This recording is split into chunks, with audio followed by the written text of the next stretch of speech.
Hey everybody, it's me. It's me again. This morning we want to talk about the future value and the present value of money. And we're talking about the time value of money. And I've got a sheet here, a spreadsheet, which shows that we take 100. We're going to talk about the future value of $100 invested at 5%. And we wanted to invest it for 5 years. And so we want to calculate what's the future value of that $100 going to be at the end of 5 years. Well, one of the ways we can do it is we can do a manual calculation. We can take that $100 and we can multiply it by 1.05 for the first year, and then we can multiply that amount by 1.05 to get to the second year, and go on out till we get to $127.63 at the end of the fifth year. Now that's a manual calculation. We can just take 1 year and keep adding it on top of each other.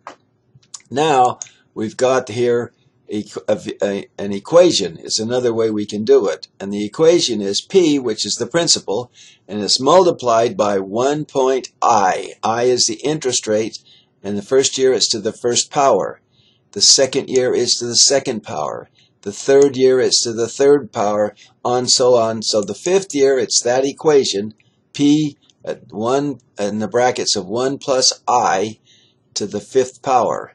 And then I've got the equation printed out here as to what that is. So you can see at the end of the third year, for example, it's 100 times 105 to the third power. At the end of 5 years, it's 100 times 105 to the fifth power. And so then I multiply that out. You can see that.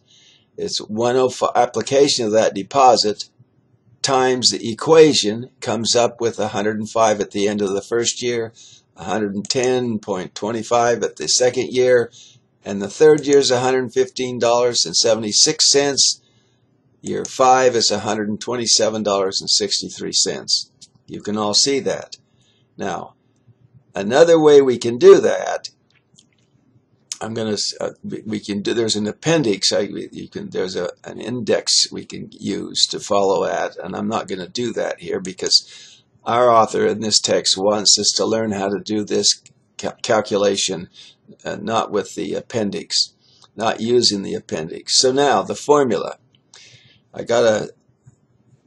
Over here I've got if we can go over here and take, well, let's see, I don't want to do it there. We'll take it right here, and we go up here to the equation, and we're going to click on future value here, and the future value, as you can see, is 0.05. That's the interest rate, and it is 5 years, right? That's NPER is the number of periods.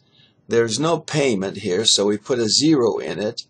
Now the present value is a minus, and it goes, it's going out, we put a minus in there. And you can see the calculation comes out $127.63.